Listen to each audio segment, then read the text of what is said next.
नमस्कार। कक्षा अष्टमी विषय विज्ञान पाठ 2 सूक्ष्म जीव मित्र एवं शत्रु। आज हम सूक्ष्म जीवों के बारे में पढ़ेंगे। वैसे सबको पता है कि आज इस विश्व के अंदर एकदम छोटे से छोटा जीव और विशालकाय जीव है। जीव के अंदर सभी है और आज हमारे पास उन्हीं में से एक टॉपिक है सूक्ष्म जीव, जिसके बारे में हम जानेंगे।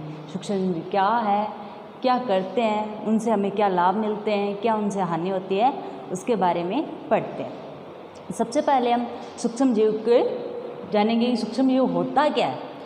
ऐसे जीव जो एकदम छोटे हो, जिन्हें हम देख नहीं सकते हैं आसानी से, उन्हें क्या कहते हैं? सूक्ष्म जीव। जो परिभाषा है कि कुछ ऐसे जीव जिन्हें हम बिना यंत्र की सहायता से अर्थात केवल आंखों से नहीं देख सकते हैं, यानी किसी यंत्र की सहायता से या किसी जैसे सूक्ष्मदर्शी है उनकी बिना सहायता से हम उनको नहीं देख सकते हैं, केवल नग्न आंखों से नहीं देख सकते हैं, इन्हें सूक्ष्म जीव कहते हैं।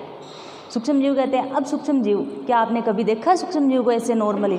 हमें पता है कि वर्षा ऋतु के अंदर जो हमारे घर पे रोटी बनती है, यदि उस रोटी को 1-2 दिन हम बंद रख दें, हवा नहीं लगने दें, ऐसे नमी स्थान के अंदर, तो उसके अंदर वाइट और ब्लैक कलर के धब्बे से आते हैं। वही धब्बे क्या होते हैं? हम फफूंद के नाम से जानते हैं। उसी फफूंद के अंदर जीव होते हैं, सूक्ष्म जीव होते हैं वो, और उनको कहते हैं कवक। यदि उन्हें हम आवर्धक लेंस की सहायता से देखें तो हमें नॉर्मल दिखाई देंगे, लेकिन ज़्यादातर जो सूक्ष्म जीव होते हैं हम उन्हें बिना सूक्ष्मदर्शी की सहायता से नहीं देख सकते, इसीलिए उन्हें सूक्ष्म जीव कहते हैं। इसके बाद सूक्ष्म जीवों को 4 वर्गों में बांटा गया है। अब सूक्ष्म जीव भी अलग अलग प्रकार के होते हैं और उनके अलग अलग वर्ग लिए गए हैं। उन्हीं वर्गों में से पहला है जीवाणु, अलग वर्ग कवक, प्रोटोजोआ और शैवाल। ये 4 वर्गों में सूक्ष्म जीवों को बांटा गया है।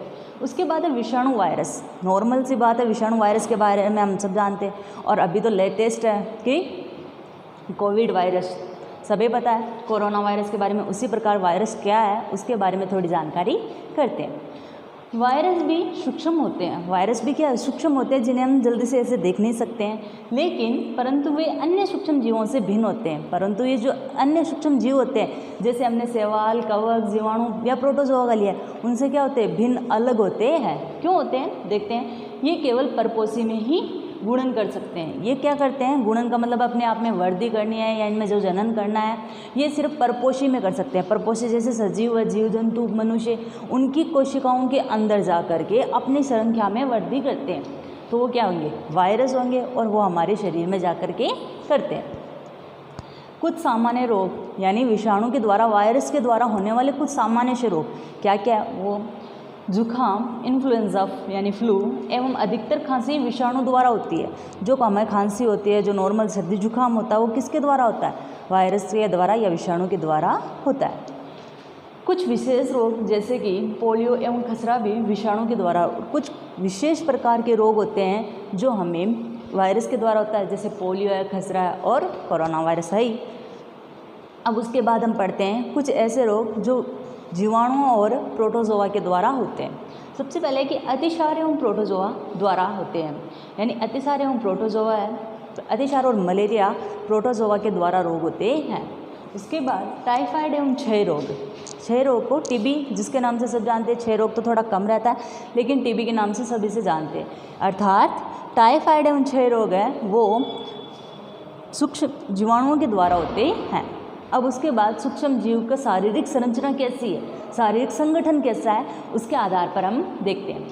सूक्ष्म जीव एक कोशिकीय हो सकते हैं, यानी सूक्ष्म जीवों की जो शरीर है, जो शारीरिक संरचना, वो एक कोशिका की बनी हो सकती है, और वो एक ही कोशिका है जो सूक्ष्म जीव के सारे कार्यों का संपादन करती है। जैसे कि जीवाणु, कुछ शैवाल एवं प्रोटोजोआ। जैसे कि कुछ जीवाणु है, शैवाल और प्रोटोजोआ भी है जो एक कोशिका से बने हुए होते हैं।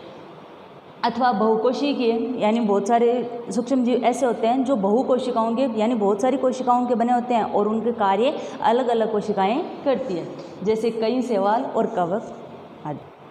अब हम पढ़ेंगे सूक्ष्म जीव कहाँ रहते हैं, उनका आवास स्थान। हमने पहले सूक्ष्म जीवों के शरीर के बारे में पढ़ा, यानी कोशिकीय स्तर, उनकी संरचना कैसे थी, एक कोशिकीय और बहुकोशिकीय के बारे में। अब हम पढ़ेंगे कि सूक्ष्म जीव कहाँ रहते हैं उसके बारे में। तो सबसे पहले हमारे पास है कि ये बर्फीली शीत से उष्ण गर्म स्रोतों तक हर प्रकार की परिस्थितियों में जीवित रहते हैं। ये एकदम बर्फीली यानी एकदम ठंडी जगहों में भी जीवित रह सकते हैं और एकदम गर्म यानी 100 डिग्री सेल्सियस तापमान के जो झरने होते हैं उनमें भी जीवित रह सकते हैं। कहने का तात्पर्य इन्हें जल्दी से नष्ट नहीं कर सकते।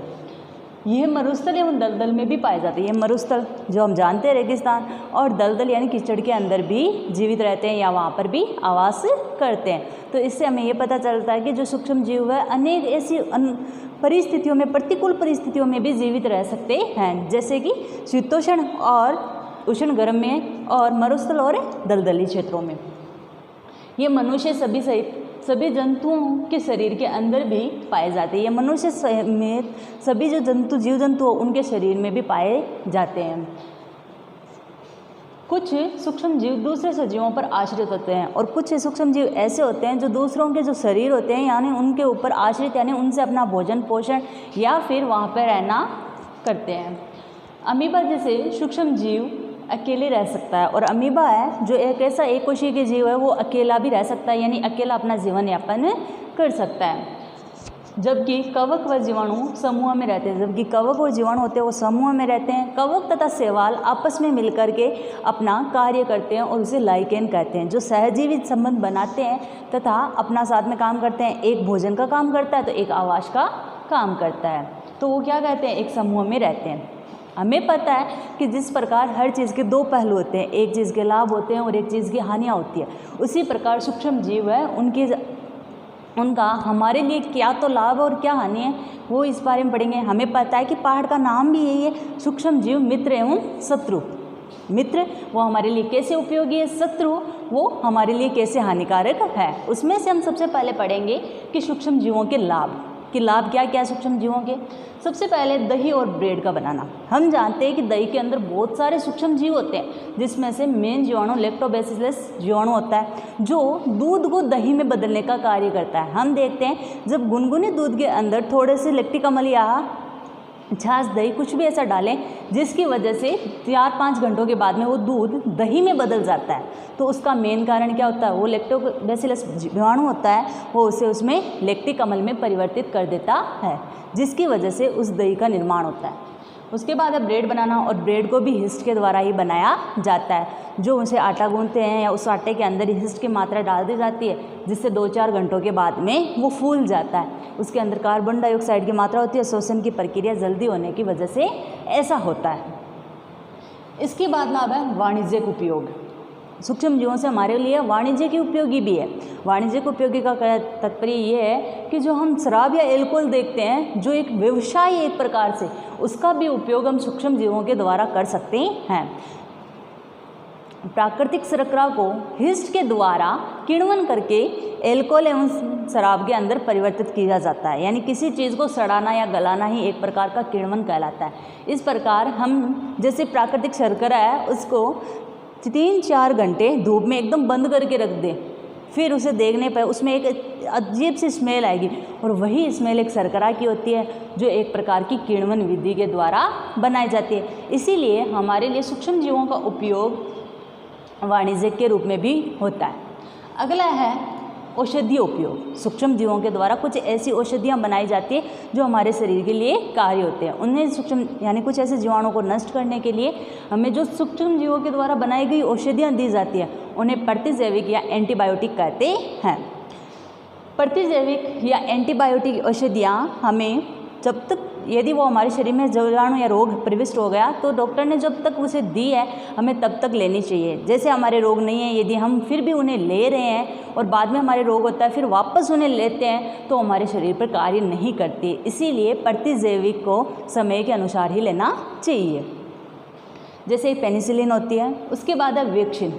हमें पता है कि जब बच्चा पैदा होता है तो उसके सप्ताह बाद, 4 सप्ताह, 1 महीना जो भी होता है, एक डॉक्टर उसके हिसाब से उसे इंजेक्शन लगाने के लिए बोलते हैं, और वो इंजेक्शन एक प्रकार का वैक्सीन है, और वही वैक्सीन हमारे लिए सूक्ष्म जीवों का बनाया जाता है जो हमें समय समय पर दिए जाते हैं। फिर है मिट्टी की उर्वरता में वृद्धि। मिट्टी की उर्वरता का मतलब है उसमें खाद बढ़ाना या उसमें हुमस पदार्थों का ज़्यादा होना। इसके द्वारा हमारी मिट्टी की उर्वरता भी बढ़ती है, क्योंकि कुछ जीवाणु और नील हरे शैवाल होते हैं जो प्राकृतिक नाइट्रोजन को स्थिरीकरण करते हैं और मिट्टी के अंदर नाइट्रोजन की स्थिरता को बढ़ा देते हैं तथा इसी को नाइट्रोजन स्थिरीकारक भी कहते हैं, जिससे मिट्टी की उर्वर क्षमता भी बढ़ती है। अगला है पर्यावरण का शुद्धिकरण। सूक्ष्म जीवों के द्वारा पर्यावरण का शुद्धिकरण भी किया जाता है। जैसे कोई चीज़ होते हैं या जीव जंतु मरने के बाद में जो सड़ाने गलाने का कार्य करता है वो सूक्ष्म जीव करते हैं, और कुछ कार्बनिक अपशिष्टों को भी ये चढ़ाते और गलाते हैं, जिसकी वजह से हमारा पर्यावरण शुद्ध होता है तथा वो वहाँ से घटते भी हैं और उनसे जो आने वाली दुर्गंध है उसको भी समाप्त करते हैं। इस प्रकार सूक्ष्म जीवों के अनेक लाभ होते हैं।